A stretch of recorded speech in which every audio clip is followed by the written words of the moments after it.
massive private sector investments to cover the countries where we work in network coverage, but also to try to take advantage of the increasing access to mobile technology at the household level. So today, I'm going to talk mostly about our work to make development information available and searchable on mobile phones. But before I do, I'm going to talk just for a couple of minutes about our work in data collection, which, as Nate mentioned, is the way that CRS really knows about HNI.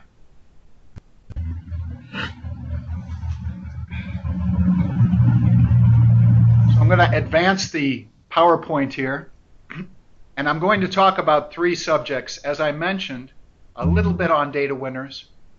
I'm also going to talk about our work to collect what's known as panel data using our call center operators in Madagascar. It's an innovative use of technology. But then I'm going to spend most of my time talking about the 321 on-demand information service. So when you think about HNI, think about us waking up in the morning and spending our entire day trying to figure out innovative ways of using simple technology to speed up development. Because these mobile phones, they're one of these rare tools that can actually help every single organization and person on this planet. So first of all, in terms of talking about it as a data collection tool, CRS knows HNI very well through our Data Winners website. We have CRS country offices in 6 countries currently using Data Winners. There are a couple of more who are considering using it. And really, I wanted to talk today very quickly about a new feature we have on Data Winners to simplify the questionnaire building process. If you can see on your screen, once you start building your questionnaire, you really have 3 options. You can start with the blank questionnaire, you can copy an existing questionnaire, or you can use a template, which is what I wanted to talk about today. So Data Winners has been available now for a couple of years, and we've seen common use cases, including for early warning systems, stock takings, and monthly client reporting. So what we've done is we've developed some templates to help organizations to just get started with data collection, because very often our partners who use Data Winners in 130 countries now, they often need a little bit of help to get started. So we've created specific templates for sectors: agriculture, early warning, education, food security, health, socioeconomic, and we can actually work with our partners at the headquarters level if they have templates that they'd like to make available to their field staff. We can make those templates available. So for instance, CRS or ADRA or PSI, if they have specific questionnaires that they'd like their field offices to use on a regular basis, we can make those templates available on our online data collection service, and then countries can simply click through and select them and then make edits to them as necessary. So I just wanted to talk a little bit about Data Winners. The next thing I'd like to talk about is using our call centers and call center operators to collect what's known as panel data. You're probably, if you're an M&E person, you're probably familiar with panel data. The idea is to collect the same pieces of information from the same people over time in order to do trend analyses. So the World Bank hired us in Madagascar because worldwide, the World Bank is dissatisfied with the quality of the data that they can get access to from independent partners. So the World Bank in several African countries has decided to collect this data themselves. So in Madagascar, they hired us to do a standard household level survey of 2,000 households based on a representative sample of households in Madagascar. So you can generalize the results across the island. So we did the household level survey, we knocked on 2,000 doors, we collected the information using our Data Winners application on tablets, but that's not really the innovative part of it. The innovative part of it was at the end of the survey, at the end of the interview, we asked the households if they'd be willing to continue to provide data to us, and if they agreed, we gave them a simple mobile phone and a solar charger, with the idea that every month we would call the households back and ask a series of questions that took between 15 and 30 minutes. Because the World Bank wanted to collect a subset of the baseline in a series of telephone interviews from all 2,000 households every month going forward into the foreseeable future. So you did that with voice. That was a voice call, correct? That's right. So our operators in Madagascar call the households back. And the payment, the communication is paid by the World Bank. That's exactly right. Yeah. So our calls, when we call the households, we have special software that our call center operators use, and they immediately take down the responses of the households, so that at the end of the month we just hit send and we can send the raw data to the World Bank. We then send $1 worth of telephone credit to each family at the end of each interview. And the advantage of this is that it greatly decreases the cost of significant amounts of data collection, especially as you do this on a rolling basis over time. Yeah, and so there's a real motivation for also the families to respond if they're getting $1 credit. Does that cover just the cost of the call, or is that additional credit that they can otherwise use? Our call center operators call them, so there's no cost for the family. So this is like an incentive for them to respond. I was just interested on if that works well. Yes, and in fact, it's worked really well. We've done it now for about 6 months. We've called the families back 6 times in that process. And we're still at about a 97% response rate. Yeah. We oversampled the number of households, knowing that some people would drop out. But what we found is that this is a really good way. If you have a set number of households, for instance, in Nigeria, CRS is working with 42,000 households. If you wanted to collect reliable data from those households, there are ways of selecting a representative sample of those households and simply calling them back. Yeah. I was just interested because I was wondering, I've heard of some other organizations using that incentive where they give cell phone credits. Are you doing that by a cash transfer of $1? Yes, that's exactly right. Right, yeah. We go like this, and we send $1 worth of credit, yeah. And at the end of the call, it's immediately received by the households themselves. Mm-hmm. It's really a nice system. Yeah. We were a little bit, we didn't know if the households would really be interested to participate, but on the contrary, we found that at the village level, people were fighting to be the household selected. Well, if you're earning under $2 a day, it's an easy decision. Yes, and in fact, the phone and the solar charger was a big deal to people. Yeah. So this is a nice way of collecting a lot of data that may be important to you, especially for reporting purposes and also for operational decision making. Okay, so I'd like now to talk a little bit about using simple mobile phones as search engines.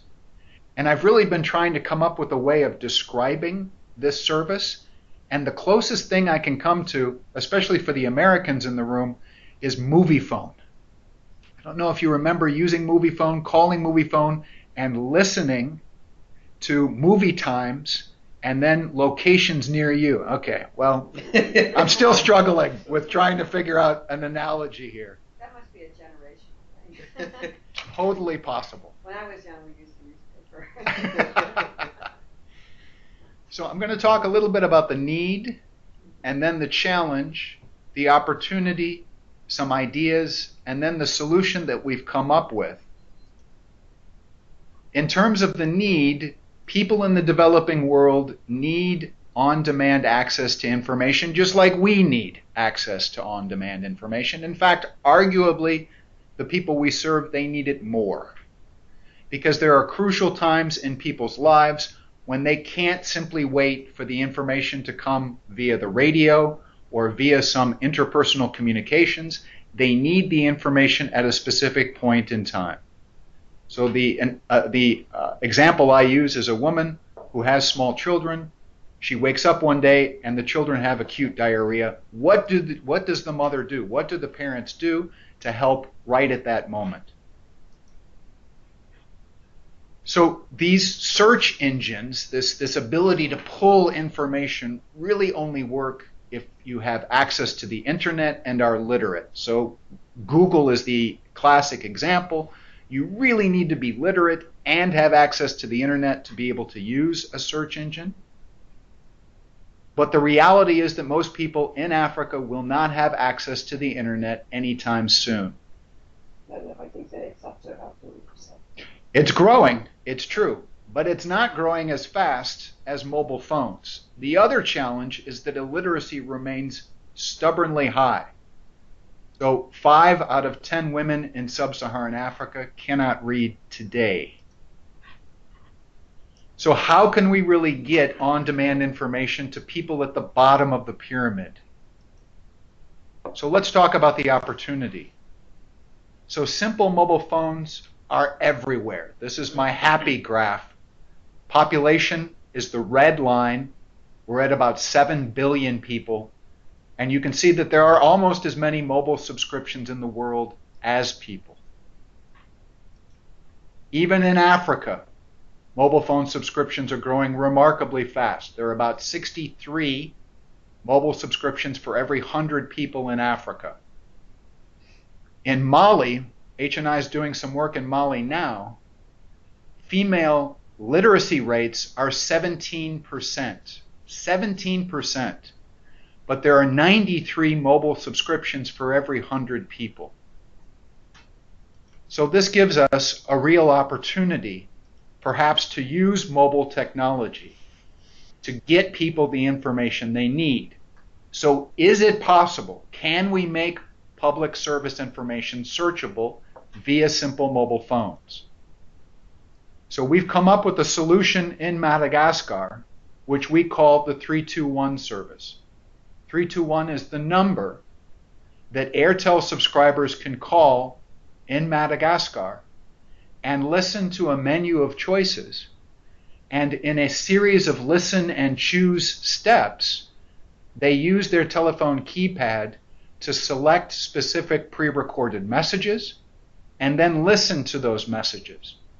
So we call this sort of a search engine where there is no internet. So how does it work? I want you to imagine that you're in Madagascar. If you have an Airtel telephone, you can call 321 and listen to public service information in the local language anytime, anywhere, free of charge. So if you called 321, this is what you would hear. This is the welcome message. Thank you for calling the 321 service, a new service that provides you with useful information. You can call this phone number for free 4 times each month. After the 4th call, you pay just 8 cents for each call. You have 6 choices. Listen closely to these subjects, then make your choice. Would you like to know about health? Press 1. Agriculture? Press 2. Microfinance? Press 3. Water and sanitation? Press 4. Land title? Press 5. Family planning? Press 6. If you have questions, comments, or suggestions about the service, please call the free telephone number. If you want to hear your choices again, press the pound button. So what we've done is we've created a new channel to be able to communicate public service information for free on demand. We then work with our content providers to make a decision about what messages are most important in that country. So I'm going to give you an example. For vaccinations, a caller could navigate using her telephone keypad and choose the vaccinations pre-recorded message, and this is what she would hear. Vaccines improve immunity for your child, protect from commonly contagious childhood diseases, and help your child to grow properly. Before the 9th month, your baby should receive all 5 immunizations to be protected from 9 potentially fatal diseases. Caution: if your baby does not receive vaccines, he or she may get sick or die. You should take your baby to the health center at the following times to get vaccinated: at birth, 1.5 months after, 2.5 months after, 3.5 months after, and then the last shot when the baby reaches 9 months of age. If your baby is at least 6 months old, ask your health center or community health worker for vitamin A to strengthen your baby's immune system. So it's not a lot of information. It's 5-6 sentences. It's 30 to 45 seconds in terms of the recorded message, but it's immediately available in the local language, and we test to make sure that the messages are understandable. Yeah. How long is your tree? You know? Here's the tree. Okay. So we have 6 topics, and then there are 34 subtopics and 350 messages. And I know what you're thinking. You're thinking that it's too complicated. I'm asking, I was going to ask you what the experience has been so far. We have what we call a 3-click rule. We don't want people to have to click more than 3 times to make more than 3 decisions. So I want to listen to public health messages. I want to listen to preventative messages for my child. I want to listen to how to prevent malaria. So 3 choices before they get to the message. Now, we do that because every time we ask people to make a choice, we lose a percentage of them.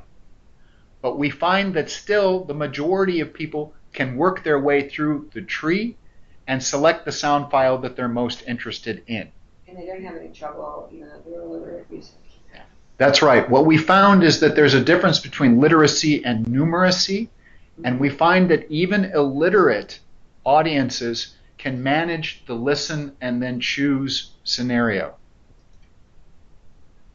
So are people using the service? We launched the service in January of 2010. 4 years later, we have about 200,000 people a month in Madagascar making about 1 million separate inquiries for free each month.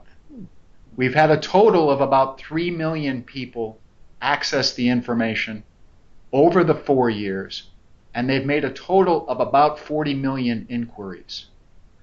So there are 3 different ways to access the system: via voice, which is what I just described to you, where you listen to options and then you make a choice. But you can also access the system using SMS.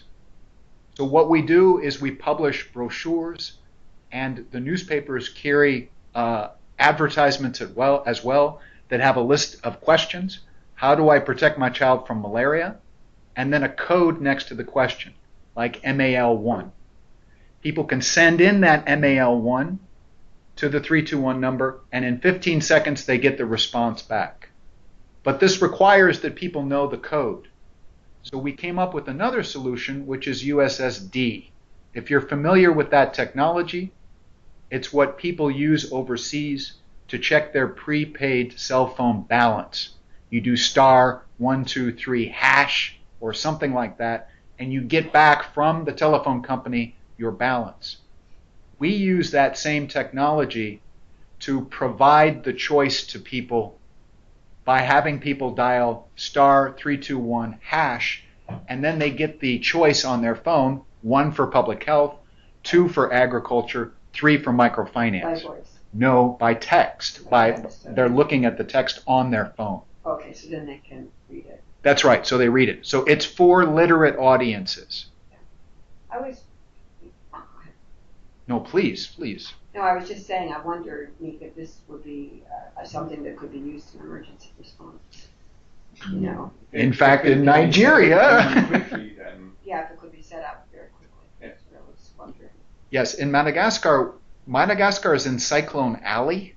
I know. It gets hit by 2 or 3 cyclones a year. I think perhaps your daughter even lived through one of those. Right. So we're experimenting with working with the Meteorological Society to make those cyclone warnings. As you know, the trajectory of the cyclone is more and more well known the closer the cyclone gets to the island.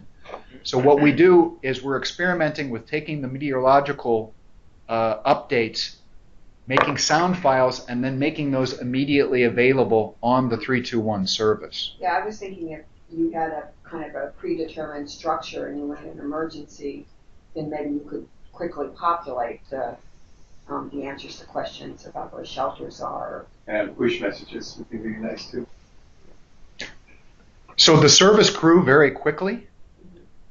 In about 42 months, we reached 3 million individual telephone numbers using all 3 of the channels with virtually no publicity or advertising. So the terms of the deal are really straightforward. We're trading content for access. So we signed an agreement with Airtel which says we will provide the development content to Airtel for free if Airtel agrees to make it available to their 4 million subscribers in Madagascar for free. So the question that people ask is, why would Airtel do this?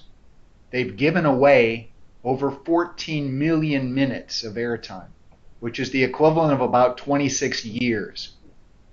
The answer is pretty simple. It's good business. The telephone companies care about one metric. It's called the ARPU.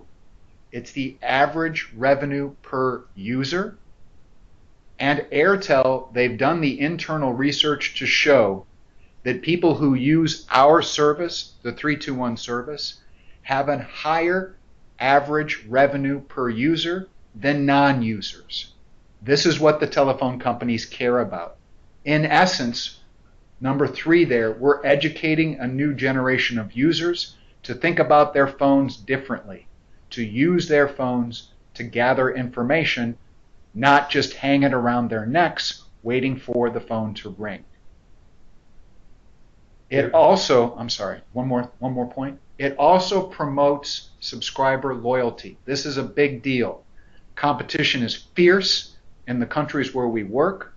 Telephone companies want to keep their customers and in fact steal customers from others. So the idea of providing this service is a way of promoting customer loyalty and reduce something called churn. Churn is when you leave your telephone company for another. Go ahead, Will. If I am not an Airtel subscriber, if I'm a subscriber to a competitor, is it the case that I cannot use the 321 service? That's exactly right. There are 2 other telephone companies in Madagascar. If you have their telephones, you cannot use the 321 service. In essence, this is a new idea, and to get this idea launched, we had to trade exclusivity for the ability to launch this service. So we carefully chose Airtel because they have the biggest market share in Madagascar. They have the best rural access, the best rural network, and the most number of rural subscribers. So in each country, we try to pit the telephone companies against each other to try to negotiate the best deal, because the reality is that we have to trade exclusivity for access. So if one of the competitors comes to you in Madagascar and says, David, will you do for me what you did for Airtel? What will you say? Our goal is to have the 321 information available on all telephone networks in a particular country.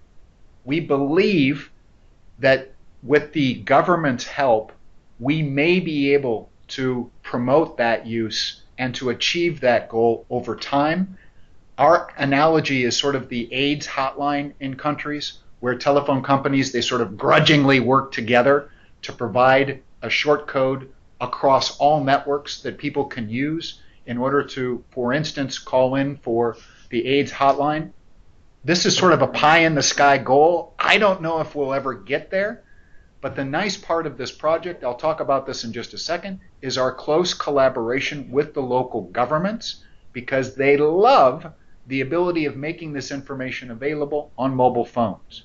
So perhaps we can one day, much like the sort of AIDS hotline, we could have this information available across all networks. It's been 4 years in Madagascar. Airtel, at the end of each contract, we sign 1-year agreements with Airtel that guarantees the exclusivity. Airtel has been very, very generous at the end of each year to convince us to continue the exclusivity. So who owns the service? Airtel owns it, and now that they see that their subscriber base is using the service as in such volume, they're really starting to promote it.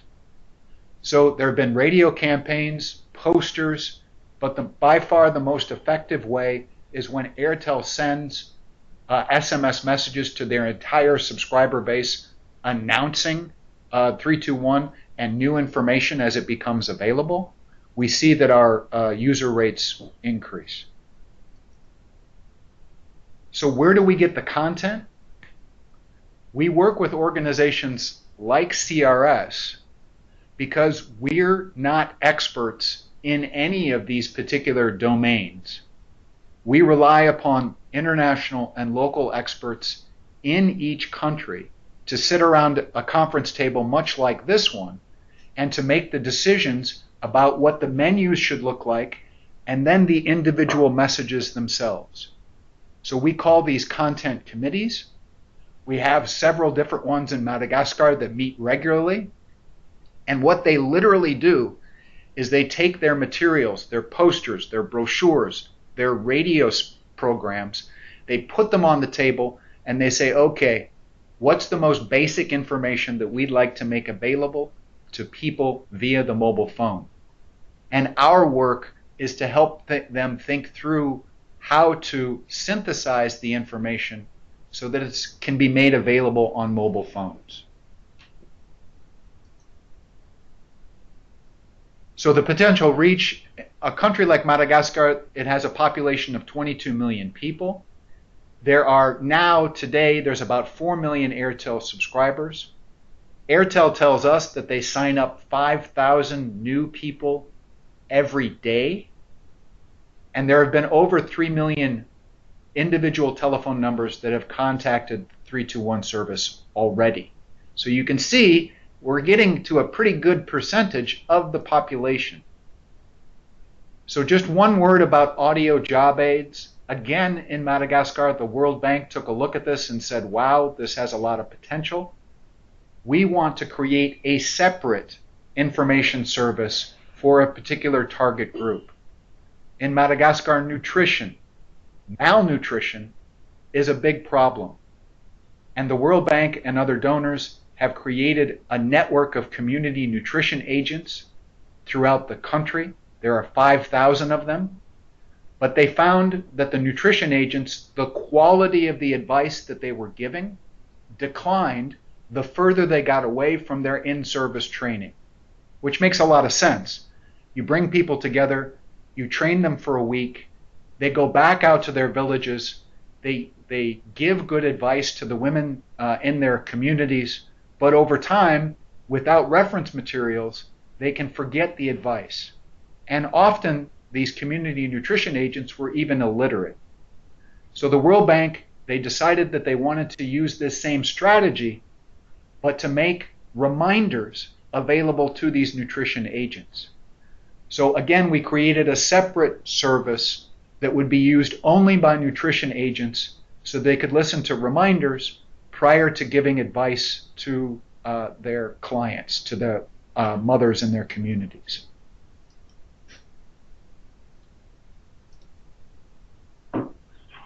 So can we expand the service to other countries? The answer is yes. Airtel in Malawi and Rwanda have already given us letters saying they'd like to launch the service in their countries. In Malawi, we've gone further. We have a signed contract with Airtel in Malawi. I'm going to Malawi in July to work with Self-Help Africa and CRS to launch the agricultural service in Malawi. But we've also had telephone companies in countries where Airtel doesn't exist express interest in partnering with us, notably in Mozambique. So what's innovative about this strategy? It's a pull strategy, free to end users, which means it's a bit of a paradigm shift. Instead of our target groups waiting passively for the information to arrive via mass media like the radio, or to have interpersonal communications or extension agents arrive, people can actually play a proactive role in gathering this information, in pulling this information themselves, using technology that they're already familiar with, their own mobile phones. And we don't have any proof of this, but we believe that if people play that proactive role, they're at a moment in their lives when they're more open to listening, to absorbing the information, and then acting on that information. So my example of a woman who has a child with acute diarrhea, she has an immediate need. If we can whisper in her ear at that point, there's a chance that she may listen, absorb, and act upon that information. We also believe that it's scalable. By working with the telephone companies and partnering with the local governments sit on these content committees and approve the messages before they're released. We believe that this is scalable. It means that we can have nationwide impact. It's also sustainable.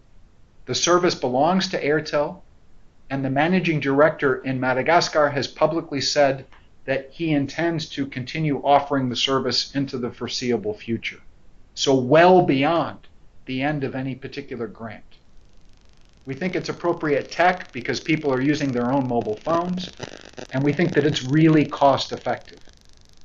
So we've raised in Madagascar about $400,000 to curate the content over the past 4 years.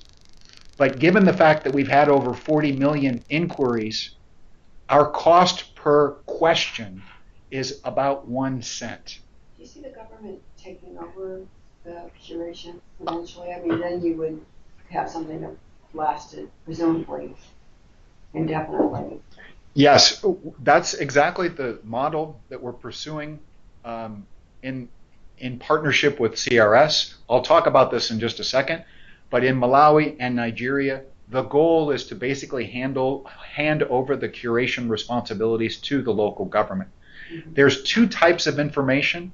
There's what I call the eternal information in the 321 service. So malaria is transmitted by mosquitoes today, tomorrow, next year, forever. So there's a basic amount of information that's eternal that doesn't need to be changed or updated. And then there's information that is topical. So when are the vaccination campaigns going to be in my community? Mm-hmm. We're working a lot to have that foundation of eternal information and then to build the systems in place that would allow local partners to add that information, that topical information. Airtel trusts us so much that we have direct access to updating the sound files, so we can literally make the sound file in our office, upload the sound file to the servers, and 15 seconds later, without pre-approval from Airtel, people can listen to the message. So we have this big, hairy, audacious goal to bring this on-demand information service to 100 million people worldwide.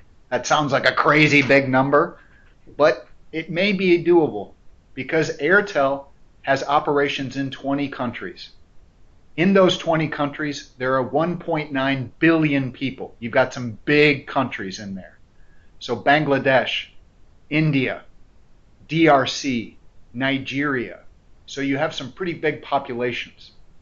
In those 20 countries, there are already about 1.3 billion mobile subscriptions, and Airtel has about 275 million subscribers.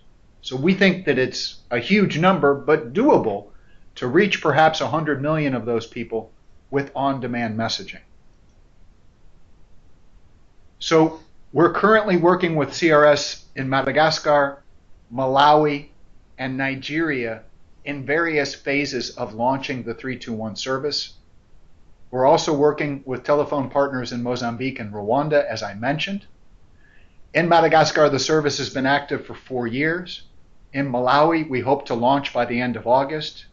And in Nigeria, I'll be going to Nigeria to work with the CRS team in August and September to approach the telephone companies to try to get their agreements. So we have an active and fruitful partnership with CRS to make these services available in these countries. Just to give you an idea, in Malawi, on Friday, tomorrow, we're submitting a proposal to USAID for the ICT Challenge. It's a worldwide competition. CRS, Self-Help Africa, and HNI have partnered to submit a concept note back in April that was approved by USAID. We're now at the proposal stage. And what we're proposing is a suite of 5 ICT-enabled agricultural extension services. So the first is the 321 on-demand information system. So the idea is to work with CRS and SHA to curate the agricultural content in collaboration with the Ministry of Agriculture and Food Security, but also audio job aids for agricultural extension workers. We're going to make market pricing information available on the 321 service. We have not done this before in Madagascar, so we're really excited about this. So the idea is to identify the key markets in Malawi, the key crops in those markets, and to make market pricing information available for free. Do you work with have you talked to Asoko at all and what they've been doing around that? Yes, exactly. Asoko is active in Malawi, but they've run into a problem, if I understand correctly, and that is that their paid service, they haven't been able to garnish enough paid subscribers to their service. So in fact, they're looking for funding to keep that paid service active. Because they pay the people that gather the market price information. That's exactly right. That's exactly right. We're also going to, as part of these 5 services, launch an agriculture and nutrition call center in collaboration with Airtel and the Ministry of Agriculture and Food Security. So the idea is if the information in 321 isn't detailed enough, if you wake up and you have bugs on your cassava leaves and you need to ask a specific question, the idea is to call into the agricultural call center. Have you talked to KenCall at all about that? They did that in Kenya. I mean, I'm just suggesting, because you might see what worked for them, what didn't work. They had a grant from Rockefeller Foundation. Excellent. We'll look that up. We did it in Madagascar, and it was very successful, but the funding ended and the call center had to close. So the innovation here is to partner with Airtel to provide a paid service, but at a subsidized rate. So the telephone company would actually subsidize, would lower the cost per minute for farmers to call in, but the farmers would still pay something. Yeah. You also might look at whether inputs cost something for the service. If it was like some messages that could go across the service for the and so forth. That's great. I think that there's so many different ways of experimenting, and the purpose of this ICT Challenge grant, it's about $1.6 million over 3 years. The purpose of the grant is really to try these sort of experiments. And see what works. Exactly. So the last aspect is radio programming. There's a broadcasting company in Malawi that has a regular radio program. We're going to partner with them to make agricultural programming part of their normal programming. So the goal is to have all 5 of these services have standardized messages across and to sort of cross-promote. So the hope is that by having this sort of service approach across 5 different channels, they'll actually be greater than the sum of their whole.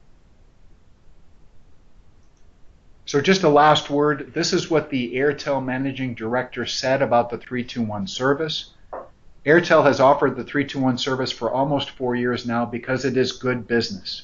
Users of the 321 service are more likely to use other advanced telephony services, and as important for Airtel Madagascar, we appreciate the benefit of providing this public service information for free and on demand to populations in Madagascar. Our intention is to continue to make our 321 service available in Madagascar for the foreseeable future. So right there, if you have a private sector partner who's willing to make that service available, you have both scale and sustainability.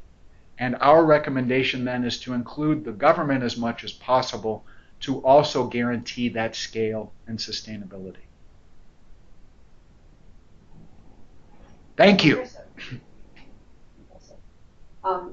What John, I want to talk to you today is about a Bill and Melinda Gates Foundation grant that we have to look at different methods of gathering feedback from small shareholder farmers on, the value of extension services.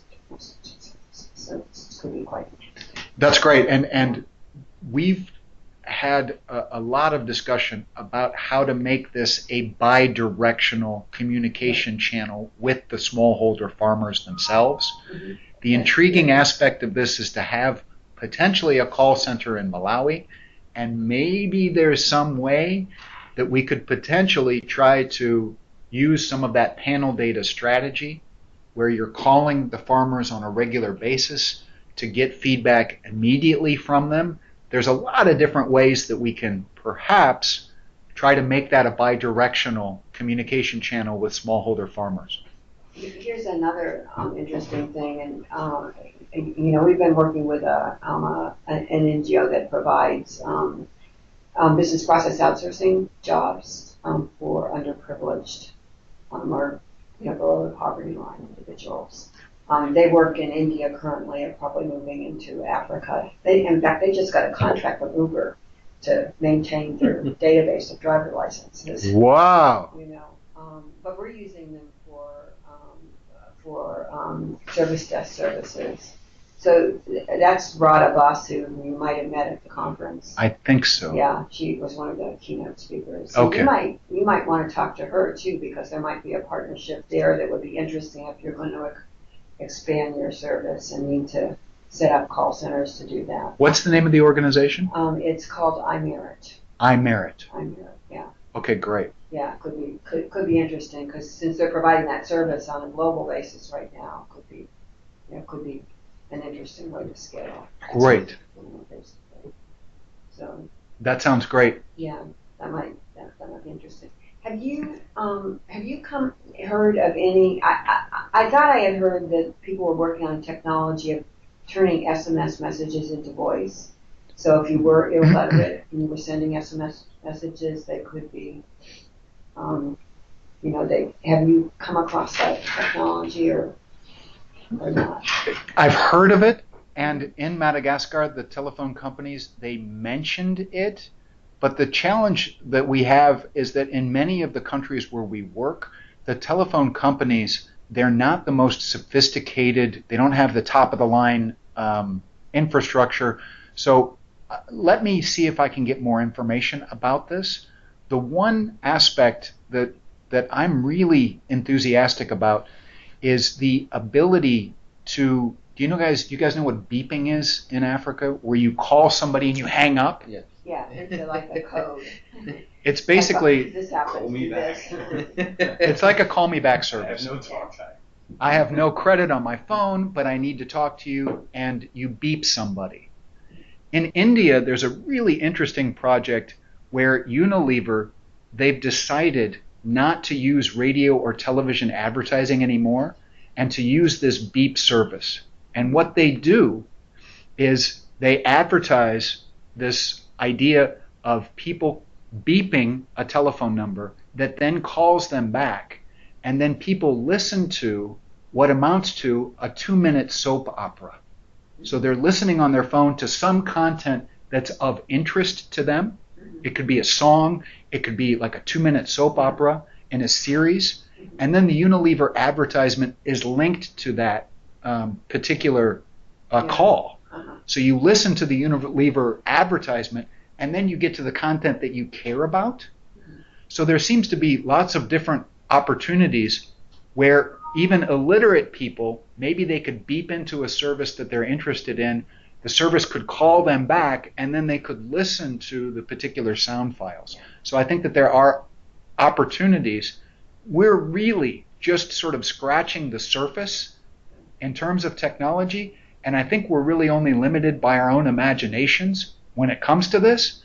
But I see CRS as being on the cutting edge of using technology in the developing world, and I'd love to be able to partner with you guys to try to find different ways of experimenting, to have those petri dishes out there in the country platforms and see what works.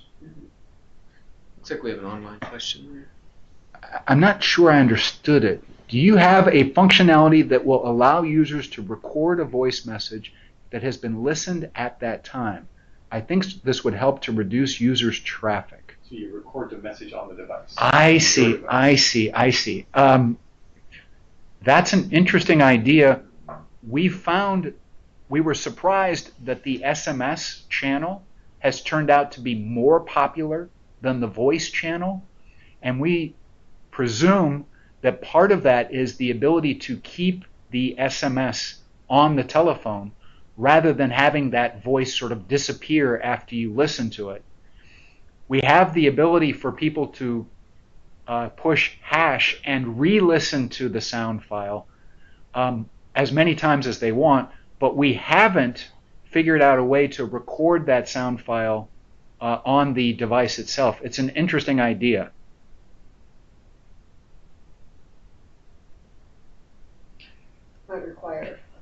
I think it will require a more sophisticated phone. I'm sure you could do it on a smartphone, basically. So maybe it's Android phone. Yes. More prevalent. Yes, and because we have emergency response in the room, we have a contract with Comonix in Mozambique. USAID, for the first time, they're signing contracts to help countries prepare for climate change. And Mozambique is at the top of many people's list in terms of climate change because of their location, but also because of the large populations on the coast. So USAID signed a contract with Comonix at the end of last year to help cities prepare for climate change in Mozambique. And Comonix hired us to basically do two things: to help prepare an early warning system so people in the cities could track the storms. And we're doing that both on a pull and a push basis. So for instance, in Montgomery County, if there's a severe weather alert, you get bombarded with these messages. I didn't even opt into this service, and I still get them. So the idea is to create an opt-in service in Mozambique that would allow us to push SMS messages to people on the coast, but then to also have the 321 service available so that at any time you could call and get the latest information on the storm updates. So that's before the cyclone hits. We're also partnering with the FEMA equivalent in Mozambique to modernize the data collection after the storms hit as well.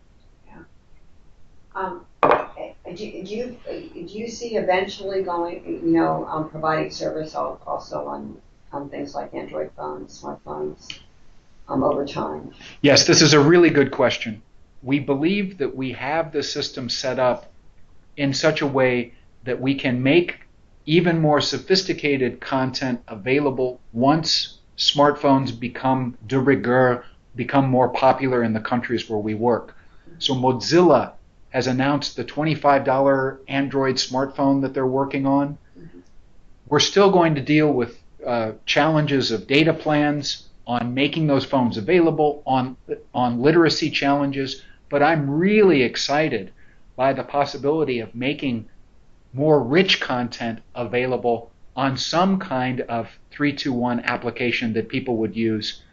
My first step would probably even be to create what amounts to Facebook pages in individual countries that would have local content, because Facebook is doing the tough work of going around to the telephone companies and negotiating that their Facebook application would be available at no charge, at no data plan requirements to telephone companies' subscribers as a value-added service. Yeah, Esri has been working with a lot of different players in the emergency response arena in terms of making things available on phones, like the recent fires in California. Yes. Where you could pull up on your phone a map, you could see where the fire was, you could get alerts similar to what you're talking about here by SMS, if you subscribe to the service. Yeah. I mean, there's no cost of it, but obviously the government's paying for it. So. There's so much that can be done with technology. Just to give you an example, we have metadata, and that's not a very nice word in the United States anymore, but we have the metadata for every single call to our 321 service. So I have a database of 3 million Airtel subscribers, when they called, what subjects they consulted, whether they listened to the entire sound file. So we can create what amounts to homogeneous groups. And then we can do something that we haven't done yet, which is to start pushing messages out to these people if they opt into that service. So you can have, your pregnant and lactating women, you can have your agricultural farmers, you can have students accessing education data, you can basically start creating these homogeneous groups and communicating messages back out to them. Yeah. My understanding is the World Bank, I forget the name of the company, they had actually given us a presentation earlier. The World Bank is doing a lot of their surveys now using. This company had agreements with mobile phone companies around the world, and had the telephone book essentially for these subscribers. And what they would do is push out messages, and if you wanted to respond, then you would get a credit, yes, similar to your dollar credit. Yes. And they were using that to gather these, really, nationwide surveys that the World Bank does to publish data. And the idea was, even though you don't know the people, you get so much information back. You look at correlations in the data, and you know whether you're getting something that's accurate or not. And I thought that was pretty interesting. Then it was a benefit to people because they were getting cell phone credits for responding to the survey. Yeah, it's terrific. UNICEF does a lot of work in this area as well to try to gather information from a large user base as well. Yeah, interesting. Airtel is a great company. I really like them. I think provide a great service in a lot of countries in Africa. For non-Airtel countries, are there specific providers that you think it will be easier to link up to, or any recommendations for our listeners out there? It's really a great question. We started in Madagascar, and I always wondered if it was just Madagascar, because I play tennis with the guy, is he doing this as a favor because it's Madagascar and there's not a lot going on?